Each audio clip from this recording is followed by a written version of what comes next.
right, while that's in the freezer, keep your eye on it. We're going to start working on our daisies that are going to go on this cake. It's going to be a very simple cake, not a lot to it. I'm trying to keep it very simple and clean because I like the chocolate wrap part of it. So what we're going to do, got a little bit of water here and a little bit of, this is electric pink fondant, and a little bit of yellow fondant. This is lemon yellow. Where's my cornstarch? Here it is. It's a little sticky today. I notice. Okay. So we're going to roll it out. Now normally I just roll it using the rolling pin, but we're going to need the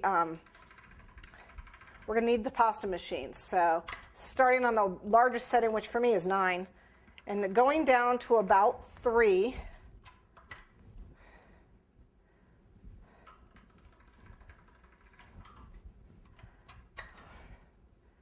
Okay, that's 4.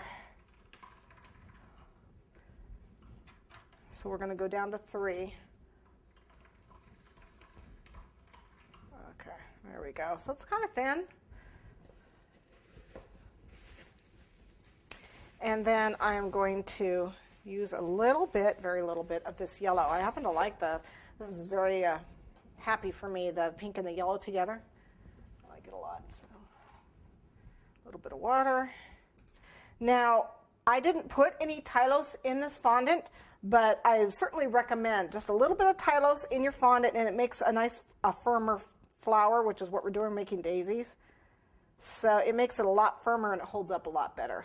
So definitely use Tylose in your fondant.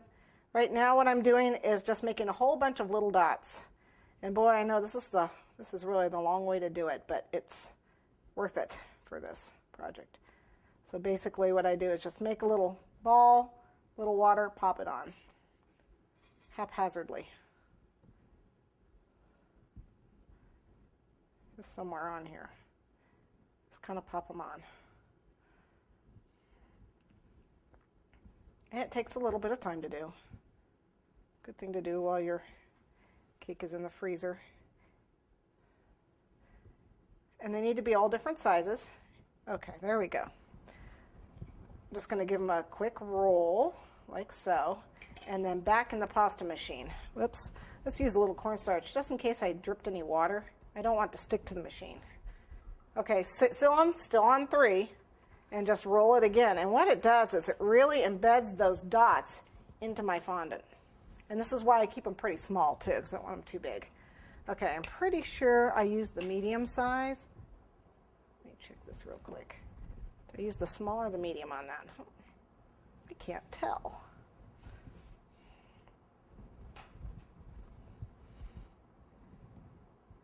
I don't know. We'll use the medium. Not going to hurt anything. So there we cut it out, and I want the veining that's on these, that's on the plunger part. So that's why I'm pressing on here. You can press it on the counter if you want. And then when you pull it out, you get a polka dot daisy. Isn't that cute? And they're just embedded in there. And then you wrap this up and roll it up. You can cut off the part with the dots so you don't end up with, pink that's getting more and more yellow. But I use it 1 or 2 times to make a couple daisies, and then I have to get rid of it because it starts changing color.